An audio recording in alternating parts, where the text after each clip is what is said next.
తెలంగాణపై BJP high command focus పెట్టింది. ఇప్పటికే గ్రామ, వార్డు, మండల, డివిజన్తో పాటు 19 జిల్లాల అధ్యక్షులను ఎంపిక చేసింది. ఇక పంచాయతీ ఎన్నికలకు పార్టీని బలోపేతం చేసేందుకు కసరత్తు చేస్తోంది. ఢిల్లీ అసెంబ్లీ ఎన్నికల్లో విజయంతో ఫుల్ జోష్లో కనిపిస్తున్నారు రాష్ట్ర బీజేపీ నేతలు.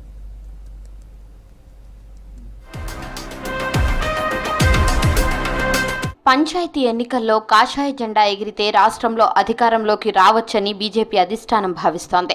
లోక్సభ ఎన్నికల్లో అధికార పార్టీకి ధీటుగా బీజేపీ 8 స్థానాలను గెలుచుకుంది. వచ్చే లోకల్ బాడీ ఎన్నికల్లోనూ సత్తా చాటేందుకు ప్రయత్నిస్తోంది. ఈ ఎన్నికల్లో అత్యధిక గ్రామ పంచాయతీలను తమ ఖాతాలో వేసుకోవాలని ప్లాన్ చేస్తోంది. రాష్ట్రంలో గ్రామ స్థాయిలో బీజేపీ బలహీనంగా ఉంది. ఈ పరిస్థితిని అధిగమించేందుకు స్థానిక సంస్థల ఎన్నికలను ఉపయోగించుకోవాలనుకుంటోంది బీజేపీ నాయకత్వం. 2028 అసెంబ్లీ ఎన్నికల్లో అధికారంలోకి రావడమే టార్గెట్గా ముందుకెళ్తోంది.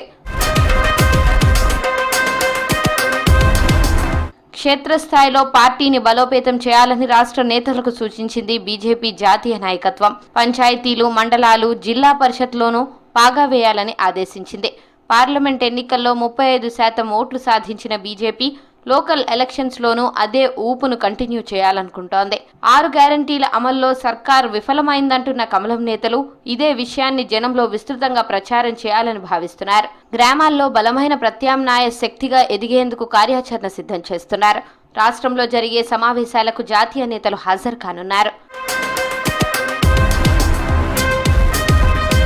కేంద్ర ప్రభుత్వం ఇస్తున్న నిధులతోనే గ్రామాలు అభివృద్ధి చెందుతున్నాయన్న విషయాన్ని ప్రజల్లోకి తీసుకెళ్లాలని భావిస్తున్నారు కమలం పార్టీ నేతలు. త్వరలోనే గ్రామాల వారీగా సర్వే నిర్వహించి వచ్చే రిపోర్ట్ ఆధారంగా ప్రచార వ్యూహాన్ని రెడీ చేసుకోవాలనుకుంటున్నారు.